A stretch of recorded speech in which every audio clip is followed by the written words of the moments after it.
உங்கள் வீட்டு செலவு சிக்கனமாகவும் வீட்டு வேலைகளை சீக்கிரமாகவும் முடிக்க இந்த ஐடியாவை ட்ரை பண்ணுங்க. லேடிஸ் எல்லாருக்கும் ரொம்ப பயனுள்ள இந்த வீடியோவை மிஸ் பண்ணாமல் ஃபுல்லாக பாருங்கள். Hello friends, welcome back to Nalini Mani cooking. Video ஃபுல்லாக பாருங்கள். பார்த்துட்டு பிடிச்சிருந்ததுன்னா நம்ம சேனலை சப்ஸ்கிரைப் பண்ணிக்கோங்க. பக்கத்தில் இருக்கிற பெல் ஐக்கானை கிளிக் பண்ணிக்கோங்க. முதல் டிப்பு, நம்ம வீட்டில் சாதம் மீதமாக இருந்ததுன்னா நைட்டில் தண்ணி ஊற்றி வைப்போங்க. காலையில் அதை பழைய சாதமாக கஞ்சியாக நிறையா பேர் எடுத்துப்போம்.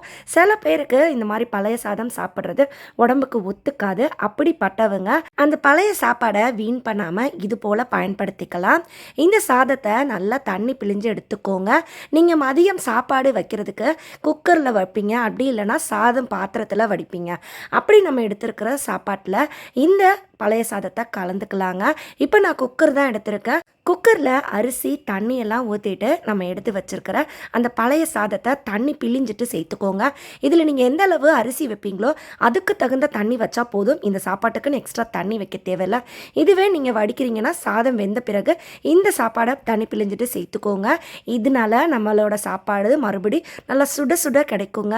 இனி பழைய சாதம் கஞ்சி ஒத்துக்காதவங்க இந்த மெத்தடை ஃபாலோ பண்ணுங்கள். இந்த ஐடியா உங்களுக்கு பிடிச்சிருந்ததுன்னா வீடியோக்கு ஒரு லைக் கொடுங்க. நம்ம வீட்டில் வெண்டைக்காயெல்லாம் வாங்கினோன்னா அதை கட் பண்ணும்போது ஒரு காயாக கட் பண்ணுவோம். வெண்டைக்காய் மட்டும் இல்லைங்க, பீன்ஸு கொத்தவரங்காய்லாம் இருந்தால் நம்ம அதை தனித்தனியாக கட் பண்ணுவோம். இதனால ரொம்ப டைம் ஆகும். அந்த மாதிரி காய்கறிகளை இது போல் மொத்தமாக கையில் எடுத்துகிட்டு நம்ம தலைக்கு போடுற ஹேர் கிளிப் ஒன்று எடுத்துக்கோங்க. அதை அதில் மாட்டி விட்டுருங்க. இப்போது நீங்கள் இந்த காயை கட் பண்ணிங்கன்னா கடகடன்னு 10-15 காயை ஒரே டைமில் கட் பண்ணி எடுத்துடலாம். இதனால் கிலோ கணக்கு காய் இருந்தாலும் டக்குன்னு கட் பண்ணி வேலையை முடிக்கலாம். நிறைய பேருக்கு இப்போ இருக்க காலகட்டத்தில் தலைமுடி கொட்டுதல்ங்கிறது தீராத பிரச்சனையாக இருக்குங்க. முடி கொட்டுறதை சரி பண்ணுறதுக்கு, வழுக்கை விழாமல் இருக்கிறதுக்குன்னு நிறைய ரெமிடிஸ் ட்ரை பண்ணுறோம். என்ன தான் நீங்கள் தலைக்கு எண்ணெய் அப்ளை பண்ணாலும், விதவிதமான ஹேர் மாஸ்க் போட்டாலும் உள்ளுக்குள்ளே நம்ம சாப்பிட்ற சாப்பாடு ஹெல்த்தியாக இருக்கணும். அப்படி நம்மளால் பார்த்து சாப்பாடு செஞ்சு சாப்பிட முடியலன்னா இந்த ஒரே ஒரு பொருள் மட்டும் சாப்பிடுங்க. வேறு ஒன்றுமே இல்லை. நைட்டு வடித்த சாப்பாட்டில் தண்ணி ஊற்றி வச்சுட்டு காலையில் அந்த தண்ணியை மட்டும் குடிச்சு பாருங்கள். உங்கள் முடி கொட்டுதல் இமீடியட்டாக ஸ்டாப் ஆகும். இதை தொடர்ந்து செய்யும்போது முடி வளர்ச்சியில் சூப்பரான ரிசல்ட் இருக்குதுங்க. 100% ஒர்க் ஆகுது. கண்டிப்பாக முடி வளரணும்னு நினைக்கிறவங்க இனிமேல் காலையில் வெறும் வயிற்றில் இந்த தண்ணியை குடிச்சு பாருங்கள். ரொம்பவே எஃபெக்டிவாக இருக்கும். குக்கரில் பருப்போ அரிசியோ வெந்த பிறகு குக்கரில் இருக்க அந்த ப்ரெஷரெல்லாம் போனாலும் குக்கர் மூடி நல்லா சூடாக இருக்குங்க. அந்த மாதிரி டைமில் நீங்கள் பொட்டுலாம் வாங்கிட்டு வந்தீங்கன்னா அந்த பொட்டு பாக்கெட்டை சூடான குக்கர் மூடி மேலே வைங்க. எதுக்காக இப்படி செய்கிறோன்னா, அந்த பொட்டு பின்னாடி இருக்கிற பசை நல்லா ஸ்ட்ராங் ஆகும். நம்ம நெத்தியில் ஒட்டணுன்னா ஒரு சில பொட்டுக்கள் சட்டுன்னு உதிர்ந்து வந்துடும். அதை அவாய்ட் பண்ணுறதுக்கு நீங்கள் இது போல் பொட்டு வாங்கினா உடனே செய்யுங்க. அந்த சூடான குக்கரில் இருக்கிற அந்த சூடு அந்த பொட்டோட பசையை நல்லா ஸ்ட்ராங் பண்ணுங்க. கண்டிப்பாக இதையும் ட்ரை பண்ணி பாருங்கள். அடுத்த டிப்பு, லாண்ட்ரி கடைக்காரர் சொன்ன ஒரு சூப்பரான விஷயந்தான் இப்போ பார்க்க போகிறோங்க. நம்ம எல்லார் வீட்லேயும் கண்டிப்பாக இதை தேவைப்படும். அதனால இதை ஸ்கிப் பண்ணாமல் பாருங்கள். செஞ்சியும் உடனே பாருங்கள். ரொம்ப பயனுள்ளதாக இருக்கும். இதை செய்கிறதுக்கு ஒரு 10 ரூபா சோப்பு வாங்கிக்கோங்க.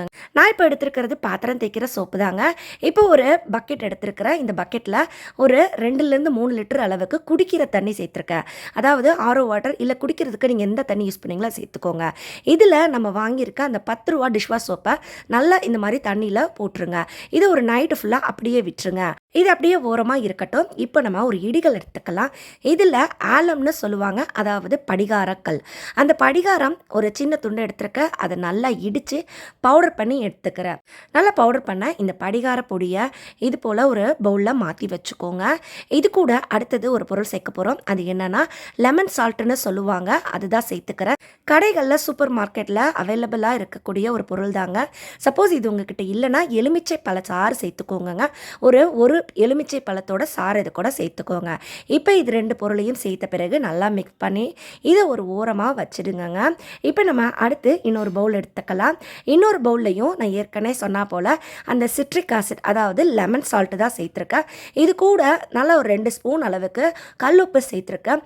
இது கூட ஒரு 1/2 ஸ்பூன் அளவுக்கு மஞ்சள் பொடி சேர்த்துருக்கேன். இதெல்லாம் சேர்த்துட்டு இதையும் சேர்த்து நல்லா மிக்ஸ் பண்ணி வச்சுக்கோங்க. இப்போ நம்ம 2 பவுலில் 2 விதமான பொருட்கள் சேர்த்துருக்கோம். இதில் போட்டிருக்க எல்லா பொருட்களும் பெஸ்ட்டான க்ளீனிங் ஏஜென்ட்டுங்க. இதை பயன்படுத்தி தான் சூப்பரான ஒரு ஐடியா இப்போ பார்க்க போகிறோம். உங்களோட காசையும் மிச்சம் பண்ணி தரும், உங்களோட கஷ்டமான வேலையும் ஈஸியாக்கும். இப்போ நைட்டில் நம்ம போட்டிருக்க அந்த சோப்பை பார்க்கலாங்க. இந்த சோப்பு இந்த தண்ணியில் நல்லா கரைஞ்சிருக்கும். நல்லா இதை ஒரு கரண்டியோ ஒரு பவுலோ யூஸ் பண்ணி கலந்து விட்டுருங்க. நல்லா அந்த தண்ணியில் அந்த சோப்போட நுரைப்புத்தன்மை வந்திருக்கணும், அந்தளவு கலந்துக்கோங்க. இப்போ நம்ம போட்டிருந்த அந்த 10 ரூபா சோப்பு இந்த தண்ணியில் கரைஞ்சி இது இப்போ சோப் லிக்விடாக மாறிடுச்சு. நான் போட்ட சோப்பு முழுசாக கரைஞ்சிருச்சான்னு பார்க்குறேன். இல்லைங்க, நான் போட்டிருந்த சோப்பு பாதி தான் கரைஞ்சிருக்கு. நான் நைட்டில் போட்டுட்டு ஒரு மதியம் போல் தான் எடுத்தேன். நீங்களே பாருங்கள், இன்னும் பாதி சோப்பு இதில் இருக்குது. நம்ம போட்டிருந்தது 10 ரூபா சோப்பு, ஆனால் இன்னமும் அது மிச்சம் இருக்குது. இதை ஒரு பேப்பரில் இந்த மாதிரி எடுத்து வச்சுட்டு வெயிலில் காய வச்சுக்கோங்க. இதை மறுபடி தேவைப்படும் போது பயன்படுத்திக்கோங்க. இது ஒரு ஓரமாக வச்சிடலாம். இப்போ இந்த சோப்பு கரைசல் நம்ம எதுக்காக ரெடி பண்ணியிருக்கோன்னு நீங்கள் இப்போவே கெஸ் பண்ணியிருப்பீங்க. ஆமாங்க, பாத்திரம் தேய்க்கிற லிக்விட் தான் நம்ம ப்ரிப்பேர் பண்ணிகிட்ருக்கோம். இதில் நம்ம மஞ்சள் பொடி, உப்பு, லெமன் சால்ட் கலந்த அந்த பவுலில் இருக்கிற கலவையை இதில் சேர்த்துக்கோங்க. இப்போ இது இன்னுமே பவர்ஃபுல்லாக மாறி இருக்கும்.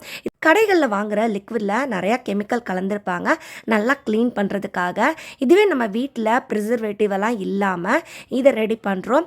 நம்ம போட்டிருக்க இந்த சோப்பு கூட மஞ்சள், உப்புலாம் சேர்க்கறதுனால இது நல்லாவே பாத்திரங்களில் இருக்க அழுக்கு கிருமிகளை போக வைக்கும்.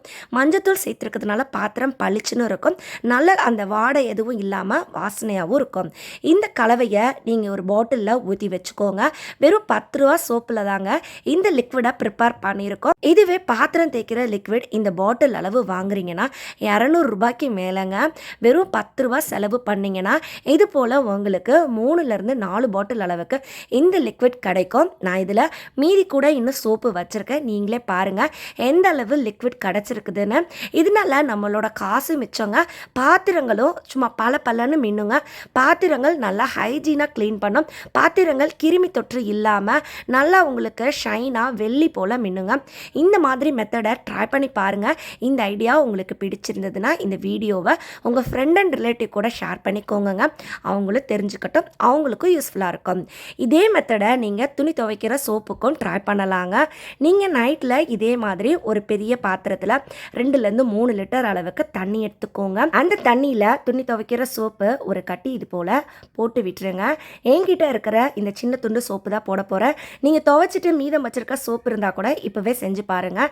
இப்போ நான் ஒரு பாதி கரைஞ்சிருக்கிற சின்ன துண்டு சோப்பை இந்த மாதிரி தண்ணியில் கரைச்சி எடுத்துக்க போகிறேன். இதை நீங்கள் காலையில் நல்லா கரைஞ்ச பிறகு நம்ம ஏற்கனவே எடுத்து வச்சிருக்கிற அந்த படிகார பொடி கலந்த லெமன் சால்ட்டும் கலந்த கரைசலை இதில் சேர்த்துக்கோங்க.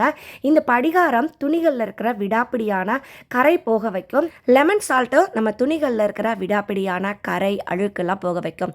பொதுவாக ஒரு சில பேரோ துணிகளில் அந்த காலர் பகுதியில் நிறைய அழுக்கு இருக்குங்க. நம்ம வாஷிங் மிஷினில் துவைக்கும் போது மறுபடியும் அதை கையில் அலசுவோம். அப்படிலாம் இல்லாமல் இந்த மெத்தடை ட்ரை பண்ணுங்கள். இந்த லிக்விடை நீங்கள் கையில் துவைக்கிறதுக்கும் இல்லை வாஷிங் மிஷினில் துவைக்கிறதுக்கும் பயன்படுத்தலாம். சோப்பை வெறுமனை யூஸ் பண்ணாமல் இது போல் பயன்படுத்துங்க.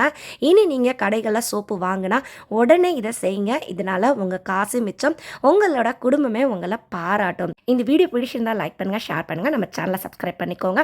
நான் மறுபடியும் உங்களை அடுத்த ஒரு சூப்பரான வீடியோவில் சந்திக்கிறேன். அது வரைக்கும் பாய் ஃப்ரெண்ட்ஸ், தேங்க்ஸ் ஃபார் வாட்சிங்.